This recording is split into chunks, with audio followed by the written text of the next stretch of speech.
when I couldn't move, was frozen. I told myself it's all good, it's only chemical. It's only chemical. It's only chemical.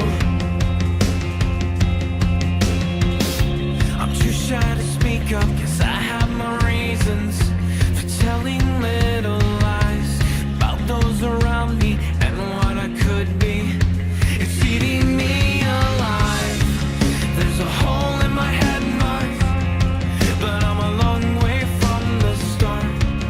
There's a hole in my head mark, but I'm a long way from back when I couldn't move, was frozen. I told myself it's all good, it's only chemical. I want to scream, but it won't help. I've created my own hell, and it's only chemical.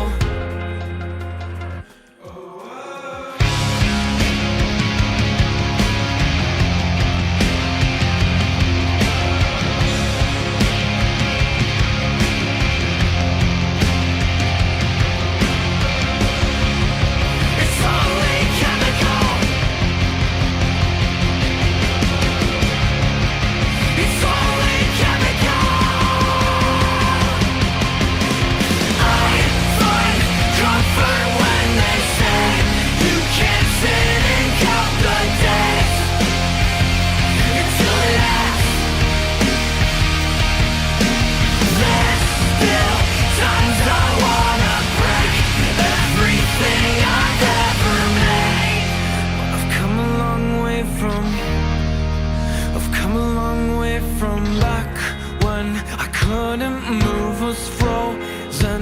I told myself it's all good, it's only chemical.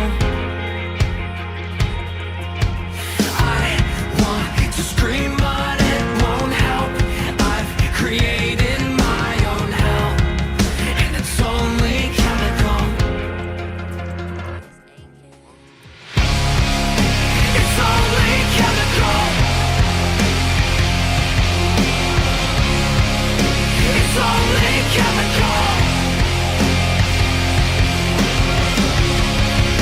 It's only chemical. It's only chemical.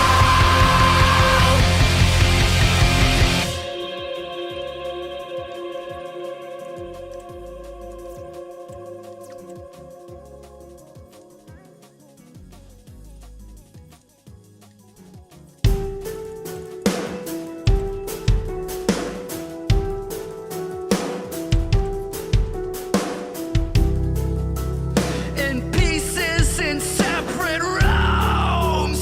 By then I had lost my voice. It was over, I couldn't cope or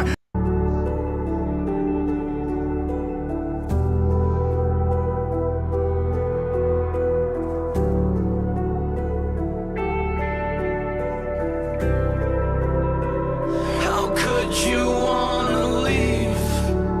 Put down just a memory. Been holding on by a string.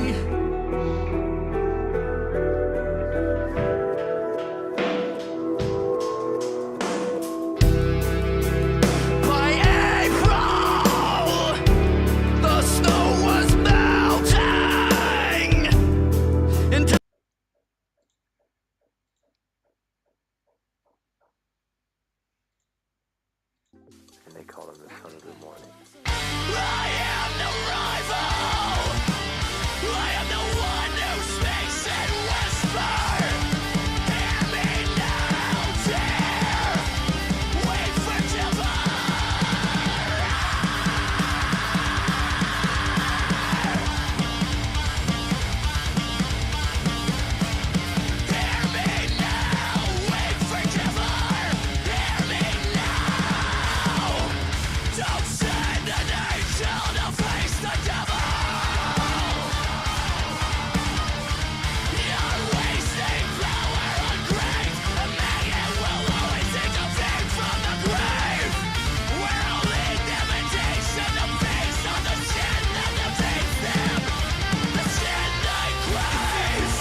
reclaiming thrones on generations pride. Since a conformist ploy to strip what burns inside, and our bodies yearn to live life endlessly.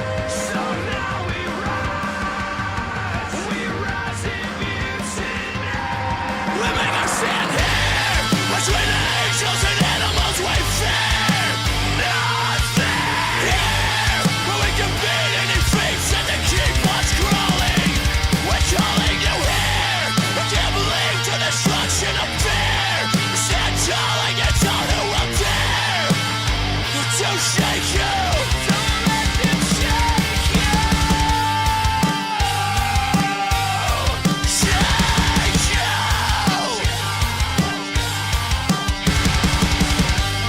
Stand strong where I cannot. Please stand strong. Oh please, this plea, dear God, let it not from my lips be conceived. So grip your fist and swing until your knuckles bleed. You are the new breath. Screaming, I am immortal. We can sing quietly, 'cause there's more to life than we say. So if you are the new breath, scream like I am immortal and you. This is the call of the new breed. I wanna feel what change your glory brings. Please teach me life and feeling free. And I swear I'll make a stand here between the angels and animals in fear. Nothing here. We can be more than mortal and fight for a kingdom that answers to no one. But I just can't breathe without you in the air. And I won't, so rip out these lungs. From my heart you can cut it from my chest. Oh God, oh, if that's what you want, for me to feel life endlessly, I'll breathe your blood for the rest of my life. So grip your fist and swing until your knuckles bleed. You are the new breath. Screaming, I am immortal. We can sing quietly, 'cause there's more to life than we say. So if you are the new breath, scream like I am immortal and you. We'll be distillers. That's where you lay. Anchored by glory, we run in mutiny. We are the new breed. We are the new breed. We've come alive and we are moving.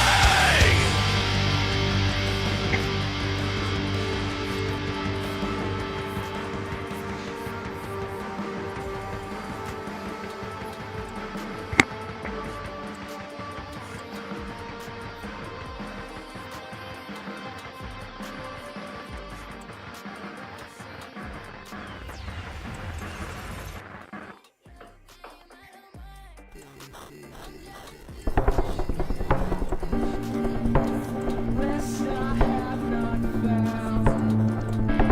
They keep coming, keep crawling right through my teeth. They keep coming. You children, I feed off to keep away. Long enough to meet the next little sheep. Long enough to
song that all my brothers sing.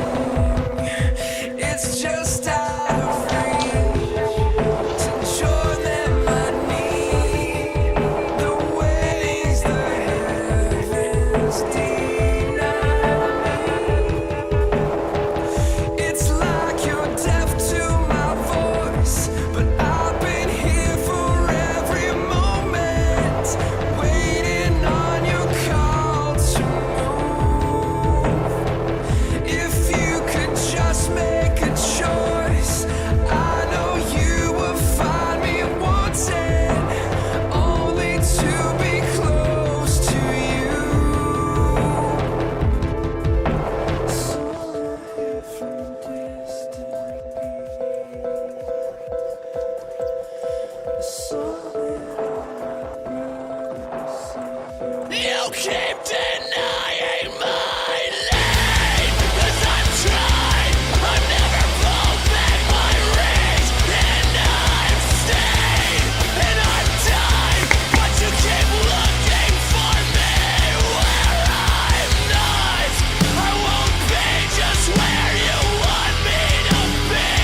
You've got to believe, and just trust that I can be everything. It's like you're deaf to my voice. I've been here for every moment, waiting on your call to move.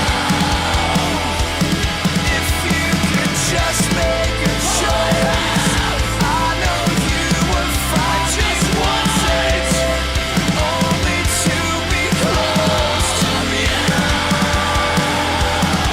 If you would just try and live right all your crimson worries, I would come alive in your life and let you find the place you're longing.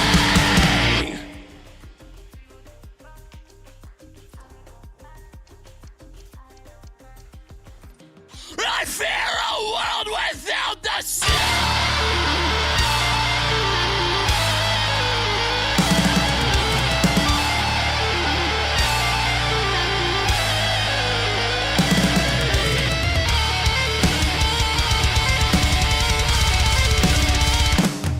The day the sun never rose, cold swept the world. Now sound and ice, the children she fired. I lift my eyes to take it. Rise and go the cold is creeping to me with wrath above, and you'll soon be fearing to see what it kept us away from. I fear a world without the sun. I fear a world without the sun, but never wish it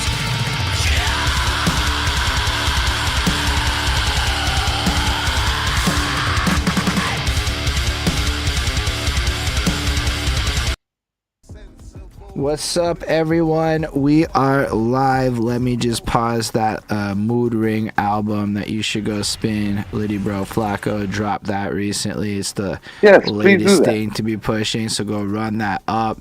If you were just listening in the little 5 minutes, that's what you were listening to, stuff from that album. That's right. Liddy Bro Flacco did, in fact, say fuck your birthday song. We making the Liddy birthday song, and this is what it is moving forward.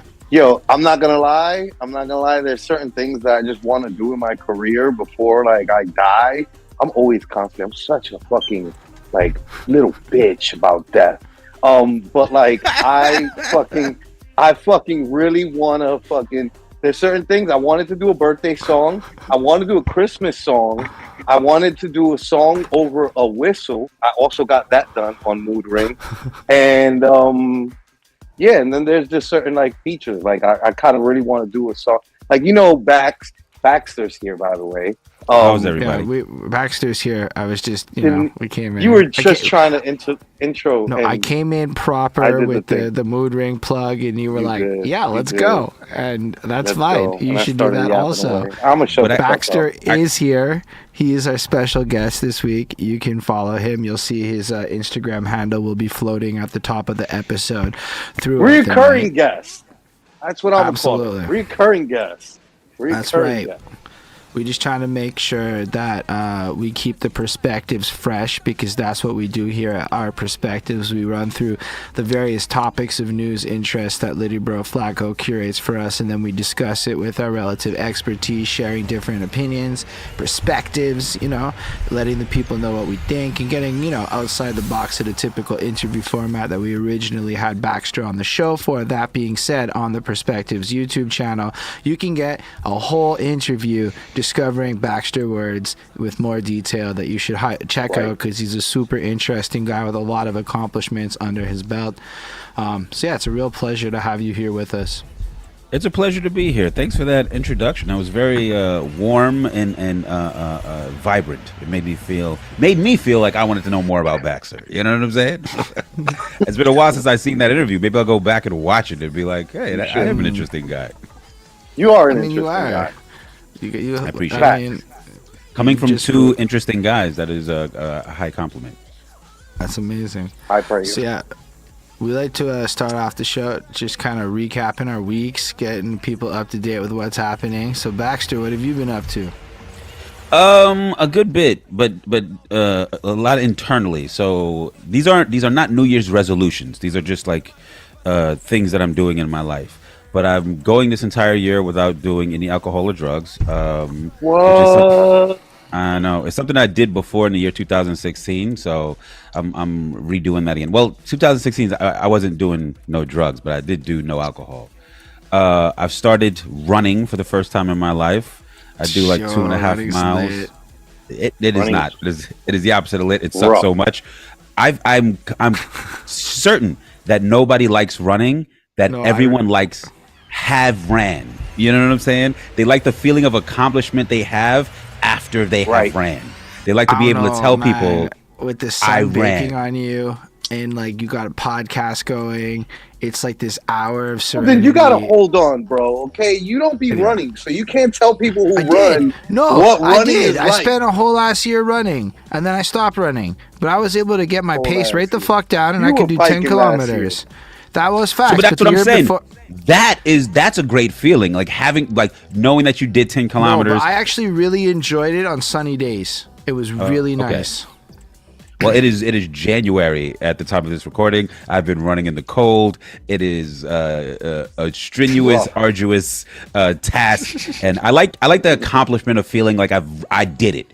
But in the middle of doing it, I'm like, man, this fucking sucks. And just trying to be more healthy and better human being. That's kind of like.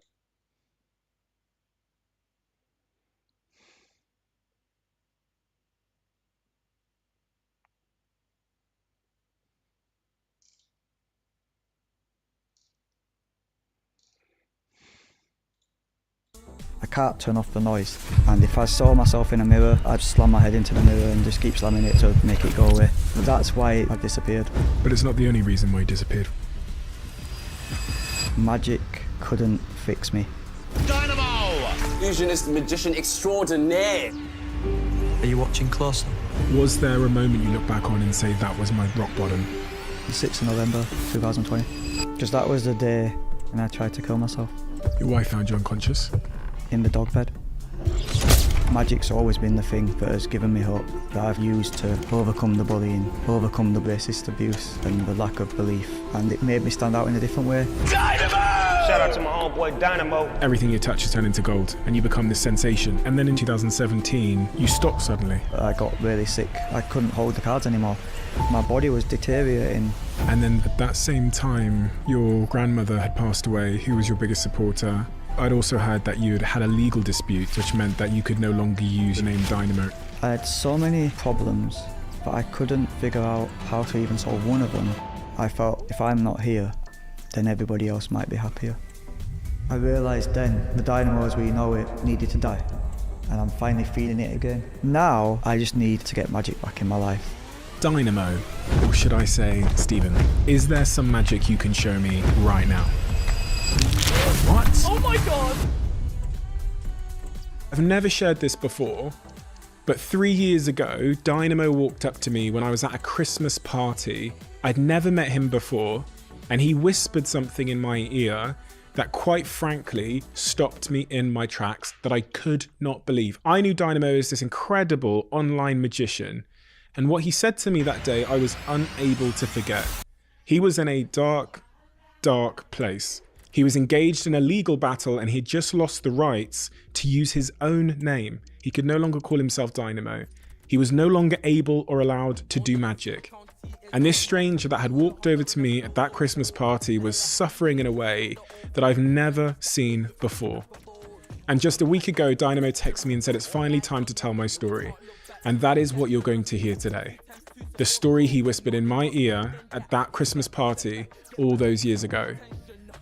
Where has Dynamo been? What happened? And what happens next? And before this episode starts, I want to make a deal with you. About 58% of you that watch this podcast frequently haven't yet hit the subscribe button. If you enjoy what we do here, here's the deal that I want to make with you.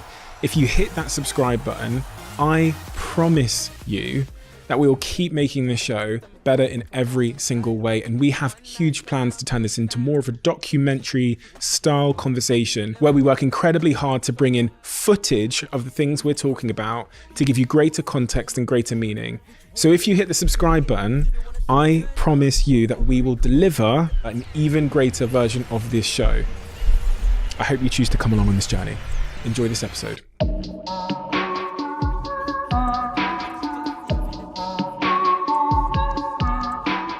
Dynamo, or should I say Stephen? We're friends, you can come wherever you like. Stephen, in researching your story, I've been surprised, inspired, shocked, but in many ways, it's given me the context I think that was missing as to how a man like you committed their life to magic. For people that don't know your story, your earliest years, and the context back there in Bradford in 1982, what is the context that we need to understand in order to understand you? I think ultimately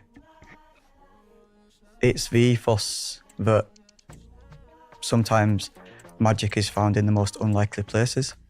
And I was a kid in a council estate with no hopes, not much family around me, no real direction. And if anything, I should never have amounted to anything. So for me, just trying to not be confined by my environment, by my circumstances, is the magic I've been searching for all my life. And hopefully I can use the magic I've now found to inspire others who might find themselves trapped in a similar position. Bradford, 1982, you said you didn't have a lot of family around you. What family did you have and not have around you? I mean, I'd just born, so, I can't remember exactly everything from literally 82, but from, say, 86, I believe that was when my dad went to jail, so he wasn't around any longer. My mum was there, but she had me really young, but she will have been about 20 then. So a young mum losing her partner who would have been raising me with her. So your mum had you at 16? Yeah, she was pregnant at 16. Okay. Was there racial issues in your childhood? Because I think are you biracial? Yeah. My father's Pathan, my mum's English. Okay, Pathan, I'm not familiar. Yeah, it's a tribe. There's parts of it in Afghanistan, parts of it in Pakistan. It's kind of scattered around the world. And you must have been, 4 years old when he went to prison? Yeah. Did you understand what that meant? No, not all. I remember him going out and then just never coming back. It wasn't until I was a lot older that I kind of understood that he'd gone away and why he'd gone away, and and I kind of, it's weird. like I was young enough that not having him around became a normal thing, like not having a father. You know, I was on a council estate where other people didn't have fathers around, or mothers, or, you know, with a lot of broken families. So for me, it became just a normal way of life. I think if I'd have been a bit older and had more chance to understand more and miss more, then it would have maybe been harder. Did you resent him at that age when you started to realise what you had lost in a father? I think if I'm honest, I resented him more as an adult. As I got older, like I resented him more when I first met him properly after, you know, like when he came to a Revolution wine bar in Bradford. And this was when I was 19 years old. And I'd started to make a little bit of a name for myself with my magic back then. You know, I think I would apply for like a Prince's Trust startup loan and all that sort of stuff. You know, I was basically, you know, starting to go somewhere that was positive in my life. And I got called by the manager of Revolution saying, oh, there's a gentleman that says he's your dad. Has come to see you. He said, oh, I'm Dynamo's dad. And I'm like, that's weird because, like, I don't really feel like I've got a dad. So I'm like, okay, this is strange. And then I said, oh, well, just tell him I'm busy right now, but if he wants to come in a couple of days' time when I'm not working, because I was getting ready to do a set at the bar. I perform magic, basically, in the Revolution bar. And he came back a few days later. And, I mean, he kind of looked like me, so I kind of knew it was true. You know, I asked my mum about it, and she explained, you know, but yeah, he's not in jail anymore, and he's been out and he's been asking about you. I think he tried to call my mum a few times. He'd called my nana's phone as well. And they'd always just kind of, you know, they saw that I was getting on with my life and I'd got used to a life without him in it. So they felt that it was best for me to not have him in my life. And then when I met him, it was so strange because he basically said that you've got a, you know, I see you've got a little crew around you. Do any of your friends want to help shift some stuff for me? And when I say stuff, I'm not talking about legal stuff. And at that point, I was just like, wow, you know, he's clearly not been reformed, and I don't feel like he's the sort of person I need in my life right now because I've spent a lot of my life trying to avoid this type of environment. How long had it been since you'd seen him at that moment? This was when I was 19, so from, say, 4 years old. So you hadn't seen him for like 15 years, and the first time he sees you, he asks you to help him shift some drugs. Yeah, not just drugs, but yeah. Trying to figure out what else it could be if it's not. Okay. He was into stuff, lots of stuff, you know, and you know that's the life some people choose. You know what I mean? Like, I didn't know him enough to be able to say whether he was a good man or a bad man, because, you know, end of the day, just because you do that sort of stuff doesn't necessarily ultimately make you a bad person. It can be the circumstances that lead you into that world. Mm-hmm. But at the time in my life, you know, I'd been getting some incredible support from MAPA Youth Centre in Bradford. I basically was surrounded by, for the first time in my life, positive role models from, you know, positive male role models. And part of me hoped that when I saw my dad, that he could be one of those. But I think I was too far gone in the other direction, and he was going in a different direction, and it just wasn't meant to be. And, you know, like I think then I just became indifferent. I just thought, well, you know what? I've gone this far without a father, so I don't really need one now. Resentment. Was that because you were still holding out hope that he was someone else, or where did the resentment come from in that moment? You said that's when you resented him the most. Because I think he had in front of him an opportunity to connect with me, and he saw a different opportunity in that moment. He cared more about using you as a vehicle to sell drugs. Yeah. Are you still holding on to pain? Yeah, 100%. There's going to be parts of that that will never be closed off because sadly he's not alive anymore. People often say to me when I speak to them on this podcast about parents that they've lost, that when we lose someone, it often changes our perspective on them and the situation, and often the issue that held us apart. When your mum came to you and told you that he had now passed away, is there anything you look back on and go, with that new perspective now that he's gone, and go, do you know what? This would have been probably a different or a better way of handling the situation. Is there any regrets there at all? I can't really have regrets personally because the circumstance I was in was not of my making. You know, I was told by my grandma that, and my auntie as well, my auntie Mel, they both would tell me passionately how much my mum and dad loved each other. But there was also an element that they said it's a good job that he went away, because if he'd have not gone away, it's highly likely that my mum and me would have been dead, because he was apparently very abusive. And to your mother? Yeah. Did you ever know this? Did you ever see this? No, I wasn't really. I think it was more before I was born, and then, you know, I think, yeah, I was too young to really understand it. Like, my mum's told me about stuff more recently, and, you know, and as I've been, like, you know, uncovering things about myself, like, I've asked more questions. What have you been trying to figure out about yourself? A lot of things. The last few years, the point in my existence, ultimately. If we go back to the rest of the context there, from those early years, what were you like socially in school, and did you like school?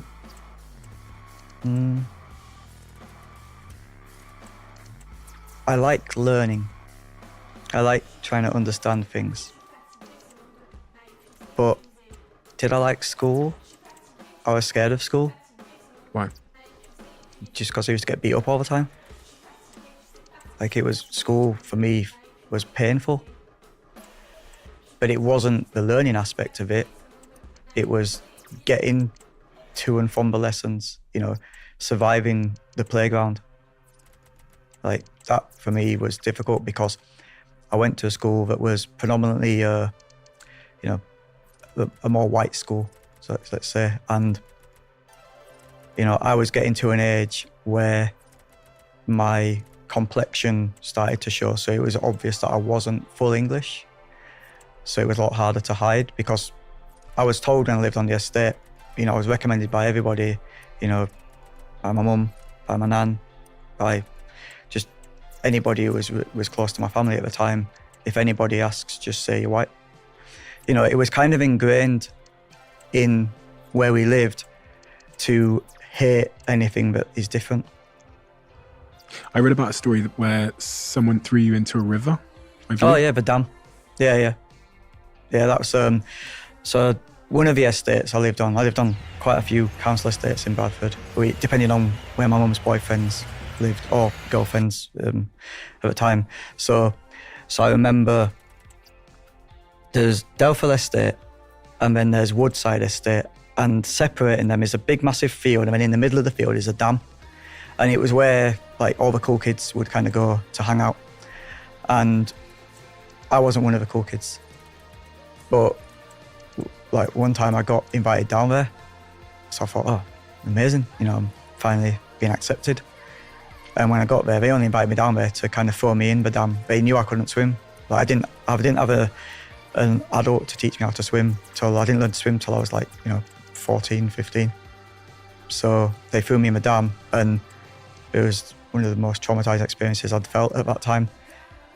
Thankfully, there was one guy on the estate, Wayne Jowett, who basically dived in and helped me out. And, you know, he was a really good swimmer. He could get me to safety. And yeah, like, stuff like that happened all the time, though. It wasn't like, you know, I can remember that because I couldn't swim. And if you've ever experienced that panic that you get when you feel like you're drowning, that'll stay with you. You know, I don't like going, you know, I don't like going into the sea and stuff like that. You know, it's like getting into water in general is not my favourite thing. You and me both. I can't swim either, so I remember the first time I nearly drowned, and I remember the person that jumped in and saved me when I was a kid as well. Remember it like it was yesterday. So yeah. So like that experience happened, you know, it happened on the way to school, it happened after school, you know. So for me, the thought of going to school was always like a daunting notion. There were certain teachers like Mrs. Wilcox, you know, like she was my English teacher, and she was really nice and she was really nurturing, and I didn't feel stupid in front of her, because in a lot of the classes, when the teachers are asking you to get involved, I was so nervous of other people's opinions in the class that if I spoke up, if I put my hand up to answer a question and it was wrong, then that just was going to lead to more getting beaten up harder after school, or more ridicule.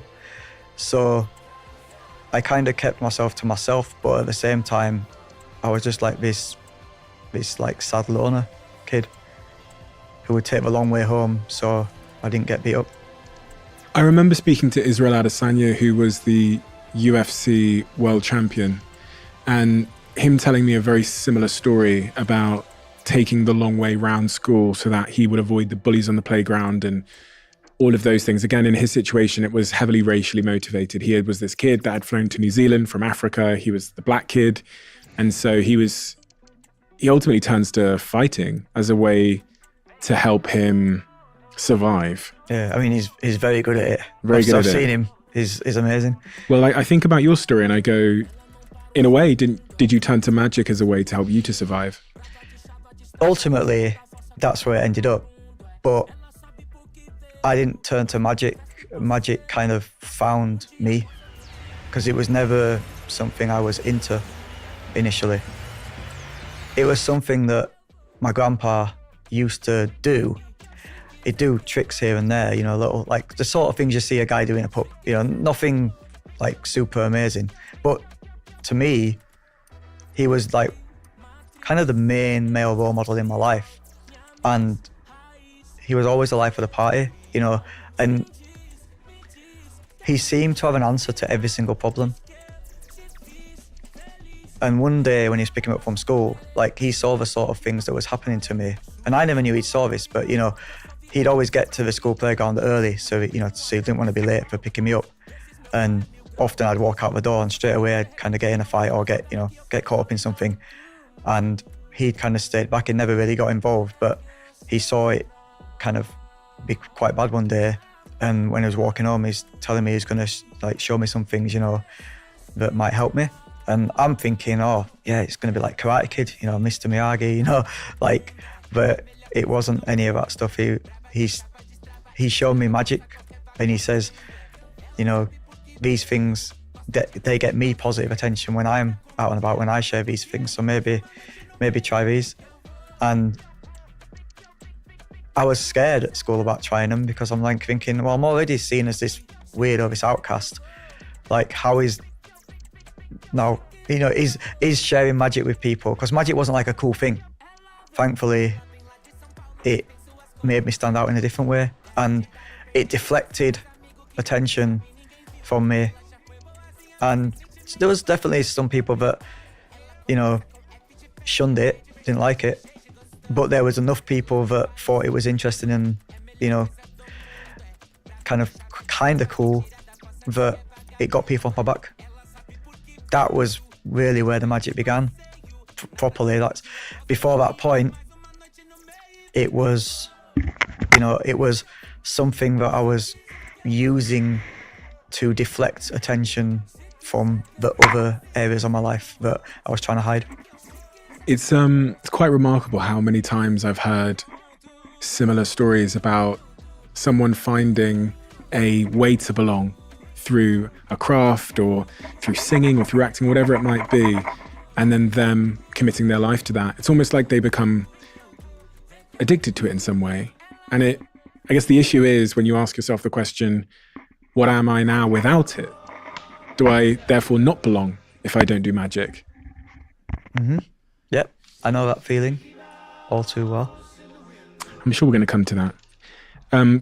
At about 13 years old in 95, you're diagnosed with Crohn's disease, which is very young, I believe, to be diagnosed with Crohn's disease, which is a lifelong disease. It's like a severe inflammation related to irritable bowel syndrome, from what I understand. Yep. And it can be life-threatening as well. Yeah. I've had a few moments where I've had life-threatening operations. How does that change the picture at 13 years old with that diagnosis, and what led up to that diagnosis? Well, before the diagnosis, I'd got to, my teenage years where you kind of start to have changes, right? You're going through puberty.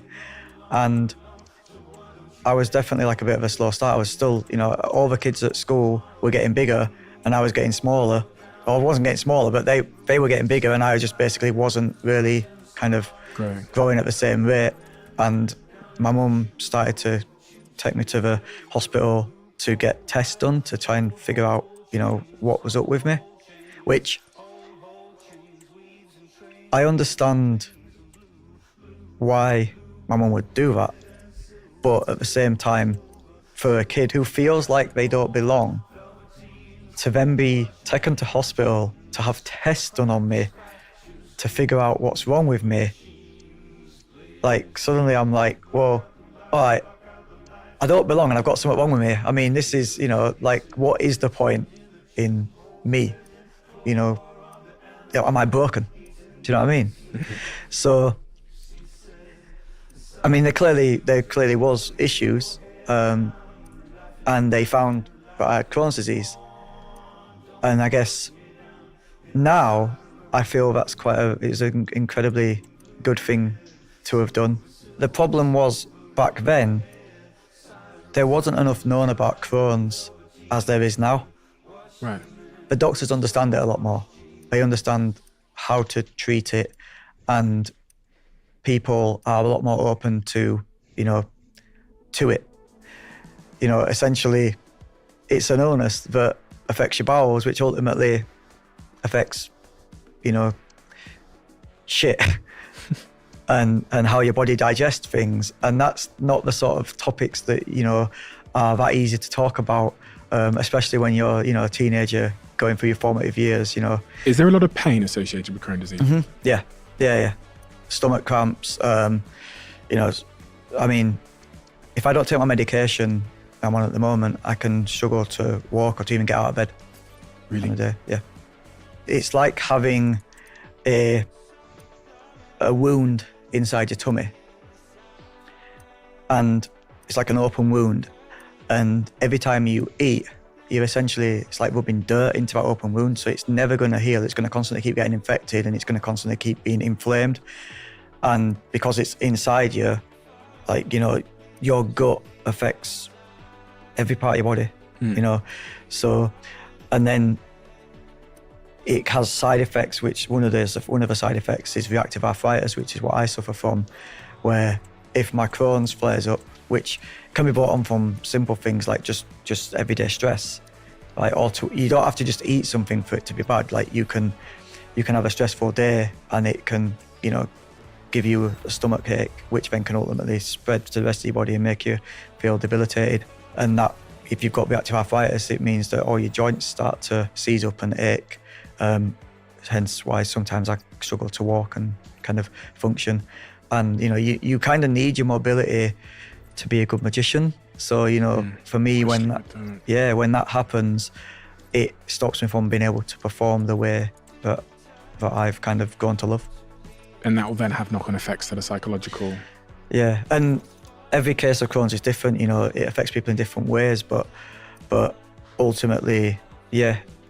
Imagine having stomach ache just all the time, and being scared to eat because you don't want to, eat something and it wipe you out for the rest of the day. So you go to this new sixth form college. You end up dropping out of college because you decide you want to pursue magic full time. And then you go off to America, where you stayed with your grandmother in America. By the age of sort of 17 years old, you have that operation for your Crohn's, which removes part of your stomach. And then at sort of 20 years old, you end up back in London. And that's when you started to sort of gain a following for your performances online. I think, most of us saw that chapter of your life, I believe, most of us, through videos on social media, stuff on TV and all of that. And from there on, it really looks like your career starts to take off.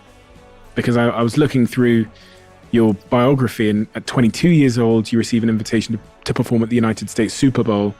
By 29 years old, you have your own TV show called Dynamo Magician Impossible. And then that show's a smash hit, wins all these awards, best entertainment program. Is that really, in your view, where things started to take off? You're 29 years old, 30 years old, everything you touch has turned into gold, and you become this kind of sensation. I guess that depends on what you class as, like, what is success, right? Because for me, the beginning of success, where things started to take off, was when I got my Prince's Trust business style blown. You were what, when you were 16 or something? Or? No, I was a bit older. It was 2002. So you're 20. Like, before that point, I thought one day I'm gonna have to grow up, or one day I'm gonna have to get like a real job. Yeah. What people say, right? Yeah, I think right up until like my grandpa died and my nana passed, I think they were still thinking that I might come home one day and say, "Oh, I've got a proper job, man." When was that? My grandpa died in 2012, right? And he died in the middle of my second series of Magician Impossible. So he got to see some of his, like, the way he nurtured me and helped me, and shared that magic. He got to see some of that magic get brought to life on screen. So that's probably some of my proudest moments. But then my nana, sadly, she passed in the last couple of years. I don't think anybody really knows about my nana passing, outside of my family and my friends. And for me, like, my nana was my biggest supporter for everything. But I know that she was always worried about me, because she always thought that this magic thing wouldn't work out, and she wanted me to have something to fall back on. When I dropped out of college to pursue magic as that's just all I wanted to do, she was very worried. She was the one trying to tell me that I should not fall out. I need to get an education. And in many respects, the advice she was giving was good advice. But luckily, things kind of turned out all right in the magic. I mean, it turned out all right. It's quite an understatement. You were Magician of the Year multiple times. The TV show Magician Impossible then won the TV Choice Awards as Best Entertainment Show. You ended that Dynamo's Magician Impossible show after its fourth season, I believe. And then you embarked on your first live tour called Seeing is Believing. And then when you're 35 years old in 2017, you stopped that tour suddenly. Yeah, I think the tour kind of ran its course. Right. We did over, like, we did a lot of countries and a lot of tickets, and it was amazing. I like trying pushing the envelope with magic and with everything I do. And I felt like that time on the road gave me time to have a lot of new ideas, and I felt like I wanted to try and bring some of those ideas to life. But some of those ideas had to get put on hold because it was shortly after that I got really sick with my Crohn's. What happened? Just got food poisoning, and that gave me a Campylobacter food poisoning, which basically is like probably the worst type of food poisoning you can get. And that, combined with my Crohn's, was a recipe for disaster. So basically, I was in hospital. I just remember it was like 10 o'clock and I was getting ready to go to bed, and I went to the bathroom and I had this like horrible feeling in my stomach. But I've got Crohn's, so I'm used to kind of having to numb these feelings. I'm used to just thinking, oh, okay, it's going to be uncomfortable for like half an hour and it'll pass, right? and it wasn't going away. And then suddenly, like, blood was coming out of my mouth. I was vomiting. Blood was coming out of both sides, right? And I didn't know what to do. Like, it wouldn't stop. I was in so much pain. I was screaming at my wife, like, and literally I got rushed to hospital, and they gave me all the medication to try, they put me on the drip and the morphine, everything, and nothing was getting rid of the pain. Like, I never felt a pain like it. And I just did not understand what it was like. And because of that, it caused my Crohn's to kind of, even though I'd had so much of my Crohn's cut out already in the previous operations, it caused it to spread into a different part of my bowel. And from that came the reactive arthritis, because in the part of the bowel that it moved to had different side effects that I'd never had before. Mm-hmm. Like, I remember, like, just getting these sensations where, like, I'd got kind of over the, a few months later, I'm over the, like, food poisoning element of it. I'm out of hospital. I'm kind of, trying to get on with my life. But I'd be holding my cards. I'd be doing, magic, like things that, stuff that I do in my sleep, right?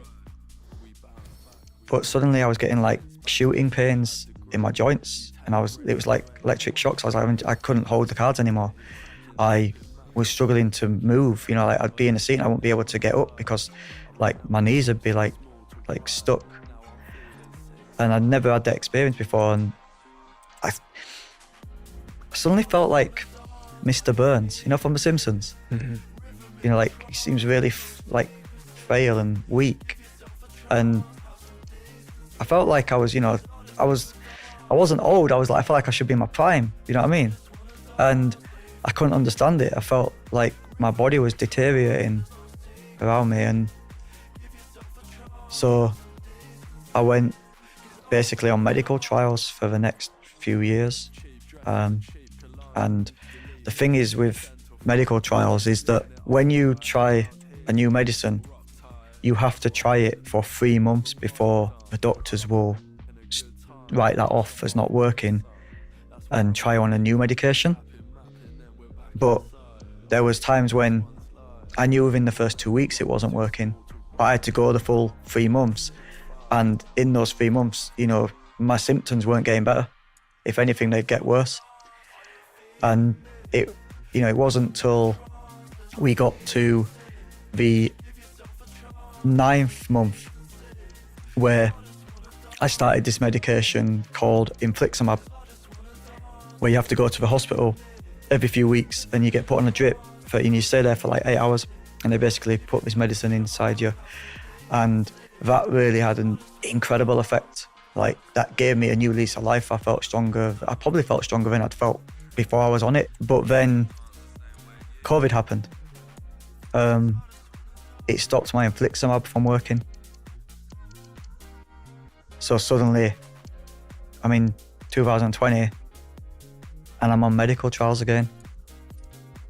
And I tried, I tried so many different medications, and it wasn't until like the beginning of 2021 where I really got one that was really working properly. And even now I'm on that, but I still have, like, I have 3 days a week where I'm really bad, where my joints just don't really work that well, and my Crohn's, my stomach feels bad. But yeah, that was a big part of the reason why I kind of, I guess, disappeared for a while. But it's not the only reason why you disappeared for a while. Yeah, I think everything that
foul on the tip.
algo que le quiero decir a esa morra que está ahí.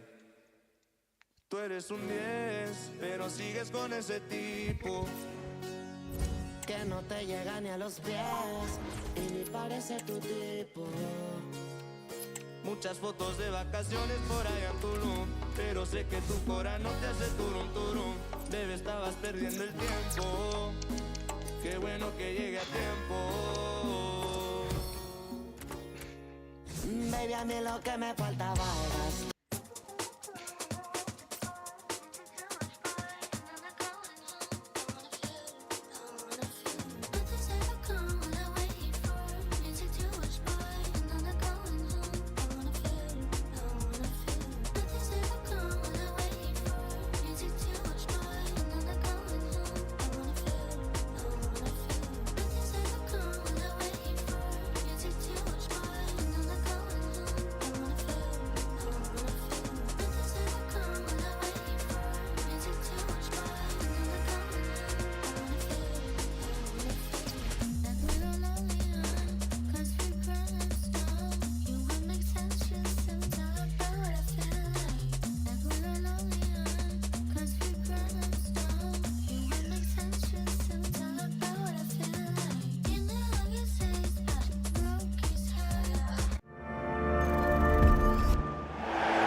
Kuatnya jangan segini.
Oof, that was so freaking close.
the morning, until dawn, come closer.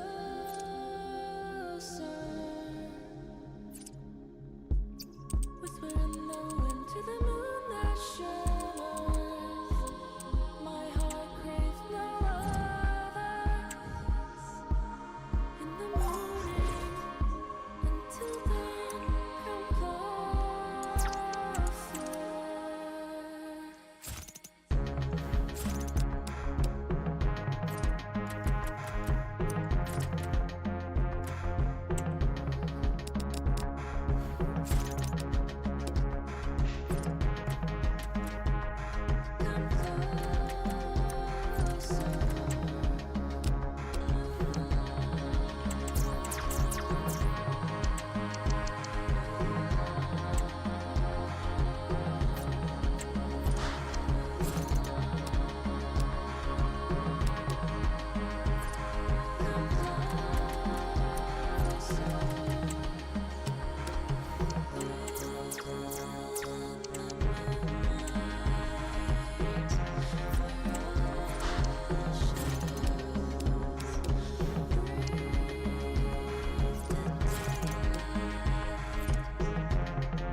Come closer.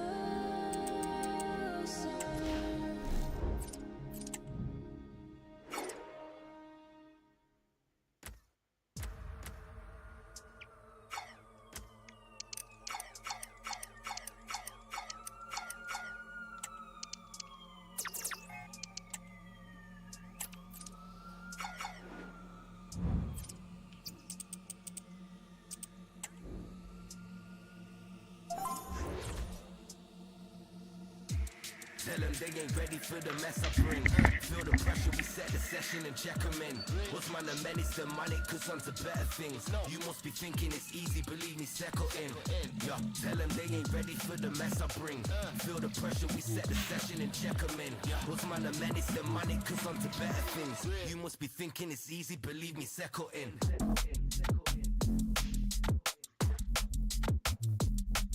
Settle in. Settle in.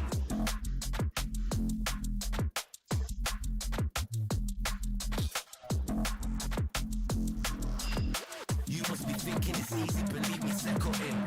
Hey. Chipping off when I'm long gone. Looking like you can't see me if you're fishing, it's in the wrong pond. When I stay, we innovate, speaking a rave, got 'em on one. Assimilate with the rhythm, it's a little realer when I'm on a song done. Hey yo, brag about setting off when I hit venue. See we on it, stay hungry, them and I fall, won't check the menu. And when I grip pen, someone up lang might need a sensu. Been killing it, seen drilling it, beat when I hit them tune, it's done. Hey, tell them they ain't ready for the mess I bring. Feel the pressure, we set the session and check them in. What's my medicine, money, cause onto better things. You must be thinking it's easy, believe me, settle in. Yeah, tell them they ain't ready for the mess I bring. Feel the pressure, we set the session and check them in. What's my medicine, money, cause onto better things. You must be thinking it's easy, believe me, settle in.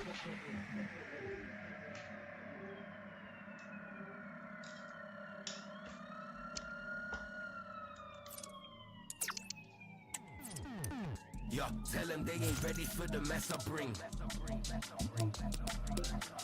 What's my menace the money, cause onto better things. You must be thinking it's easy, believe me, settle in.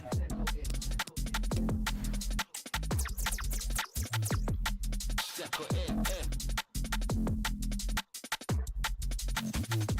Settle in.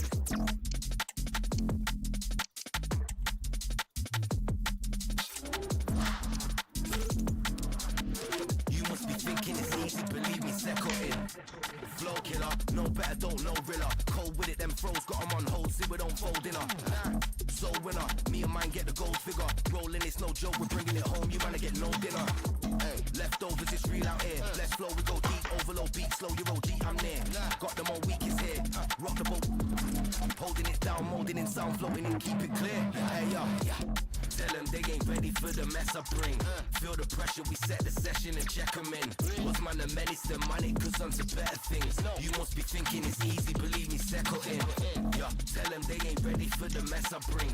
Feel the pressure, we set the session and check them in.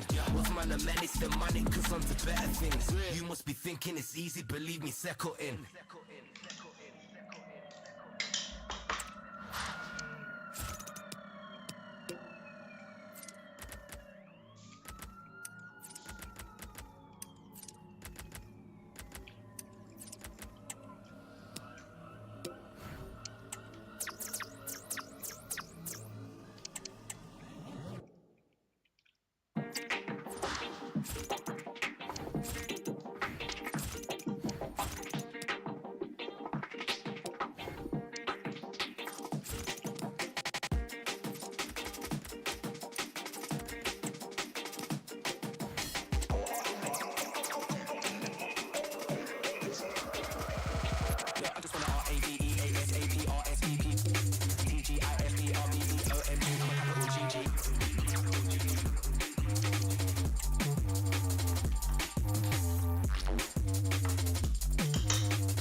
R-A-V-E-A-S-A-P, triple A-A-A, yeah, that's me, B-R-B to the N-B, 1, 2, mic check, 3, 4, yeah, G. What's good, my dom, what you telling me? Just walk right past security. In my city, I'm a celebrity. Hot down, it's my beat, I'm out here with the vibe, killing it. And I can't describe this chemistry. Keep saying that she like my energy. And I fuck with that heavily. What's your name? Refresh my memory. God knows that we have synergy. And I've got no side that you'll never see. It's just all mad whenever we...